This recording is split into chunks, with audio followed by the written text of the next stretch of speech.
Hello then, welcome back to Roman Empire. So, I got some information basically that apparently you do now at some point discover territory. Apparently, Exec or Supertrack has said that by 1520 discover the entire world by random. So, hopefully that'll happen to us, which basically means that I will not be needing the exploration houses back or exploration group, unless I really just want to go for, well, colonization.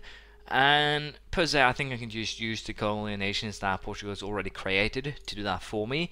So I'm not too concerned on the matter of course, the colonial nations.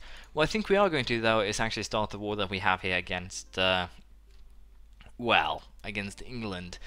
Portugal, Aragon, they're fairly alright. To boot, they're not really something I would be concerned about. Portugal, or actually, just be nice to get their islands, for instance, just secure them. Although, as I said, Portugal probably has already started colonizing. As you can see, they do have a colony here that we're probably going to just nab. And the funny thing here is that we might actually end up in a situation where we have 3 colonies by the time I manage to get my ass over to New World, if I am to wait another 30 years.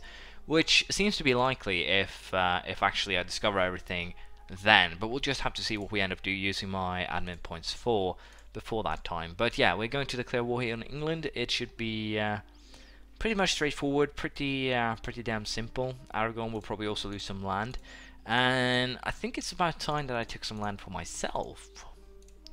Yes, who knew?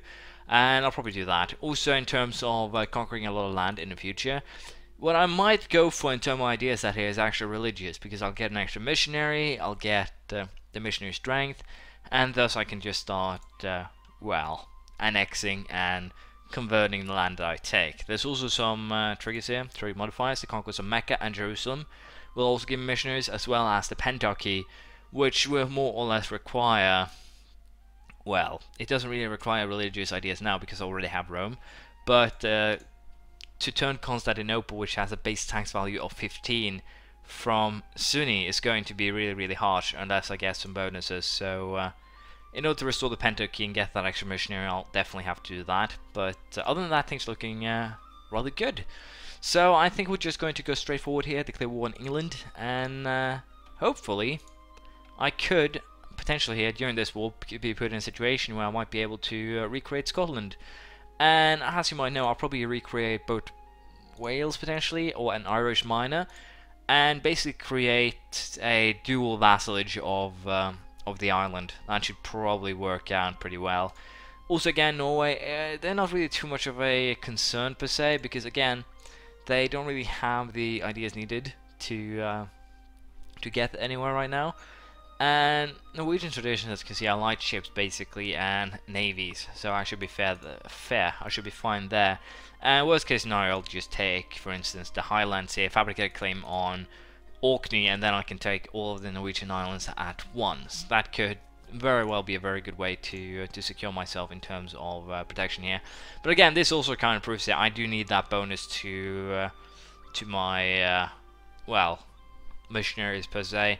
And also over time here, that bonus will just get better because I'll be trying to force the patriarch authority up. But it will take a while, of course, but other than that I should be fine.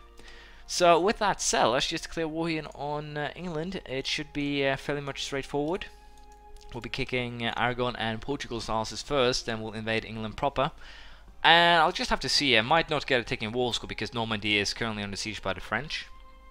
And we do have a truce with the Champagne until 1504, so I'll have to wait until then. But with these 15,000 troops that I have here, it should be no problem to again just deal with well, deal with our foe in this case. And I'll be going for all the islands, and also, of course, in this regard, I'll also be going for the colony in Africa. And then we'll just have to see once we actually discover the entire map if we have to make some other moves in terms of getting everything under control. But hopefully I won't get into trouble there. We'll just have to wait and see. The Portuguese army has already been beaten, so things looking good there. I'll probably take the Baleares for myself. Again, kind of a neat little naval base. Portugal might not actually have started colonizing. They haven't actually they haven't actually turned this into a colony yet. They have not turned that into a colony yet. which would, in theory, be the first one, but they probably have the Cape as well, I would presume, since it's easier to colonize than that territory. But if the colonies that have been colonizing Arguin has again and again been messed with, then it might be the case. But I would not be that hopeful, and the reason for that is really, really simple. In my Aztec game, or modified Aztecs I should probably call it, I ended up in a situation where basically the same thing happened. I could colonize Arguin on my own, basically because the Portuguese or whoever was there couldn't actually pull off a colonization move on their own, and thus we end up in a awkward, very awkward, I might add, scenario. But as you can see, as I said, I'll focus on Aragon and Portugal first, and that's currently what I'm doing. Everything they own, except, or that I know of that they own, is currently under siege or controlled by me. So that is wonderful. Of course, we'll also invade England pretty soon, and first and foremost, I'll just be sending all of my mercenary regiments. So I'll allow everything here to just go on its merry course. I'm a little bit unsure if I want to just seize the colony or burn it, since it is a colony.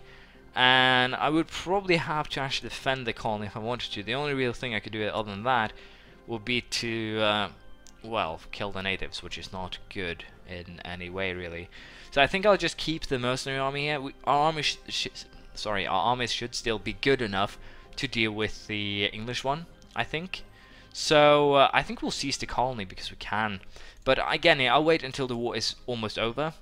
In turn, I don't think they would set up another colony, but who knows? We'll just have to wait and see here. And currently we have destroyed the Aragonese navy. We'll just have to wait here for the end. But this also kind of hints towards that they do have another colony. As you can see here, the Portuguese just sent a fleet, tiny fleet with a 1,000-man army, and that is more than proof for me that the Portuguese do indeed have another province out there somewhere. But for now, I'll just join up my mercenary armies, and we'll be very soon ready to ready to invade England. There we go, the entirety of, or most of the Portuguese provinces that I know of have been seized or sieged. As you can see, it occurs to 93%. That means that Portugal do indeed have a colony somewhere. So with that in mind, we're just going to be taking what we can. We'll seize the colony because we can. We don't really have a... Oh! That worked better than anticipated. That definitely worked better than anticipated. So again, yeah, I did actually get the... I get to do a little bit of looking here. And if I'm lucky, I might be able to secure the island here. The... Oh, I discovered some more land randomly. So yeah, you can definitely say that we are discovering land randomly here, and that I'm nothing to worry about. So that's wonderful. But yeah, this works. This works. Let's just be honest. This works, and hopefully I can then just keep on going from here. But anyways, we are getting close to the end of this war. Most of my mercenary troops, sorry, all of my mercenary troops are currently done. Aragon is more or less done for. I'll take the Baleares, Pila, and Girona for myself. That will be the end result of this war. I need to have some more land myself, and also this will make the borders look a little bit neater with Navarre and everything. And again, I'll probably just hand over the rest of Granada, and then annex once I get the religious ideas maxed out, I think. That would probably be for the best. Now, I will also have them... No, I don't want them to annul any treaties, I think. I think we'll just force them to pay me money. That worked. And a little bit on top of that. A little bit of a sweetening of the pot, if you will. But now I need to call the land, so this was probably not the best of my ideas, but it's probably not in the top 10 worst. I do have some Avignoniers, or however you pronounce it, rebels from the Popal capture, I guess. So we'll just silence them with the help of this Roman army. But yeah, I'll need to core these lands before I can actually make peace with Portugal. So the peace with Portugal will probably be made around the time that I'm done with England. And again, England will be shared between two of my vassals for the at least in the very beginning. So that's fine. And here we have the natives rising up in Arguin, so that's interestingly enough. Again, we get some bonuses here from our vassals, which is wonderful. I'm a little bit unsure if I actually want to try and start converting things like Avignon here. I could, of course, but again, considering that Avignon was a rebel sentiment thing, yeah, we might as well just start, to be perfectly honest.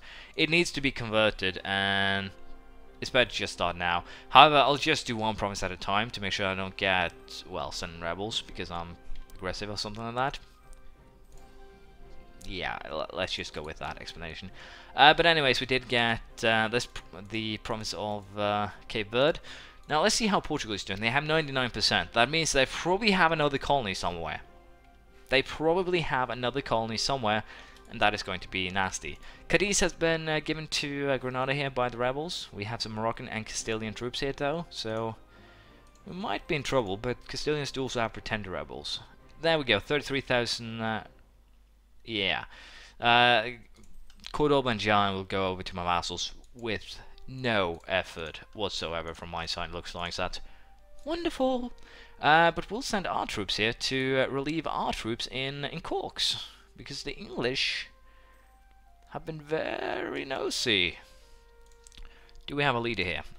Ezio, or Ezio, Cerci.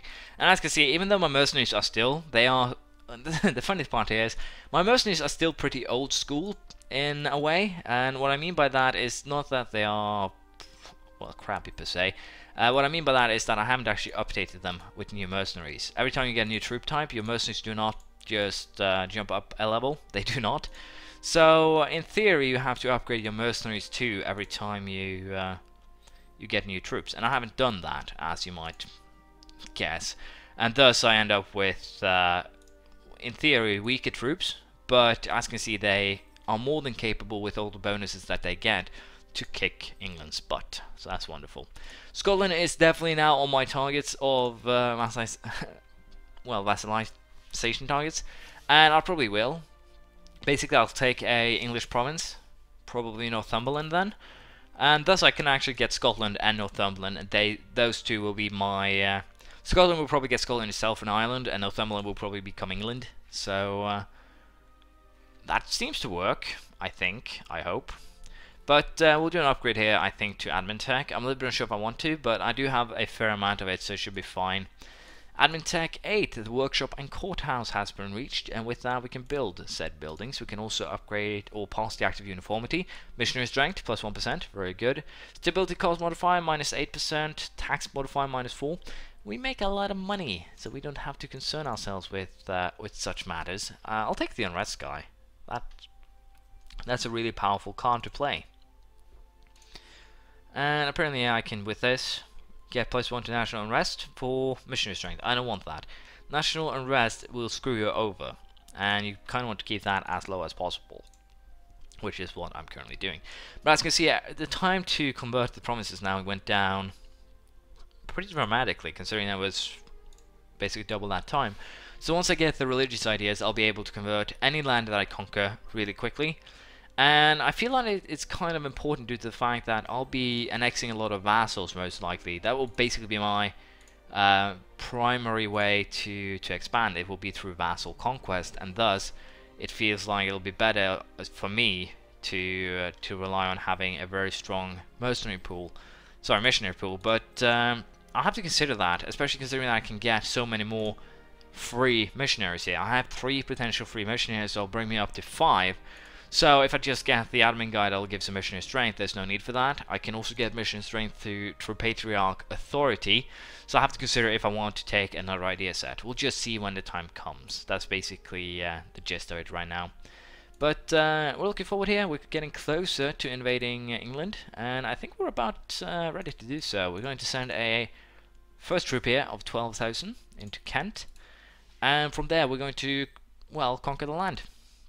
We're going to send these 6,000 men to London right away. And we currently have some rebel issues, the Baleares, Girona, etc. Basically the land that I just took. And war extortion and overextension is basically the only reason why there's unrest here, funnily enough. So as you can see, the chances just pop down right away. Nationalism, non-accepted culture. That will also sort itself out during time, so that should be fine. Now, I guess we'll have to take diplomatic reputation guy, because, well, can't get anyone else. And it's about time with this that we actually do take Portugal's islands from them, or at least most of them. They're still going to have their capital, but that's basically about it. That's all Portugal are going to be good for after this. and I could actually vassalize Portugal, but I don't think I want to. I want to see what happens with the New World if I really just stay away. It could be kind of interesting to see if it actually gets colonized by the native tribes, which I think will actually happen and would be, again, fun to witness. So I think I'll just try and go for that. Again, the overextension from these provinces aren't really that high. As you can see, Cape Verde is still probably regarded as a colony and thus real cheap to call, which is wonderful. I can also assign the province to a trading company because, well, Africa has actually become the West African Charter. Southern or Eastern, Western Africa mostly are now trading companies which can give you merchants and thus untold riches. So England is already ready to cede Normandy to me, but we don't want just Normandy now, do we? No, we're going to go for far more. As I said, I do want to get vassals from this. I'll probably see if I can take Calais, Picardy and Normandy to, again, Roman Empire front, if you will. Lose 20 navy tradition, gain 10 army tradition. How are we doing in terms of tradition? Well, I don't really need that, and naval tradition is already basically gone, so we'll just go for that. Naval tradition is useful for a couple of things, but mostly just fighting on sea, and we're going to do very little fighting at sea, so there's no need for me to focus on it, is basically it. For now, though, we're going to leave it here. We're going to continue the conquest of England next time. But things are looking good. Castile is basically a broken shell. We have secured the islands, and hopefully by the end of next time I'll be able to deal with Portugal once and for all. They are allied with Aragon and Castile. Castile's truce runs out in 1506. So that'll be the next time we can drag Portugal into war. Aragon is allied with Brittany, which means that they're going to be dragged into war very soon. And the same goes for Austria, actually. So I think it's about time that we start piecing out Austria. Just turn them into a Swiss cheese, if you will. And if I can take down Venice and also connect myself with Croatia, I'm pretty sure that I can withstand any coalition. Because again, we're getting closer here. I'm getting strong vassals are all around me. And I think it's looking good. I'm also a little bit unsure what I want to do with Africa, but I think I'm probably going to create a rather big vassal to control some parts of it until I can actually connect my lands through the conquest of the Ottomans. And as you can see, Muscovy hasn't actually been able to annex Perm just yet, so that's wonderful. Novgorod is also going strong. Finland has actually popped up, which is interesting, and other than that, it seems like the AI is actually rather kind, because basically this is not an Iron Man game, but other than that, all the settings are basically the same. But yeah, things are looking fairly interesting. We'll be continuing next time. Bye.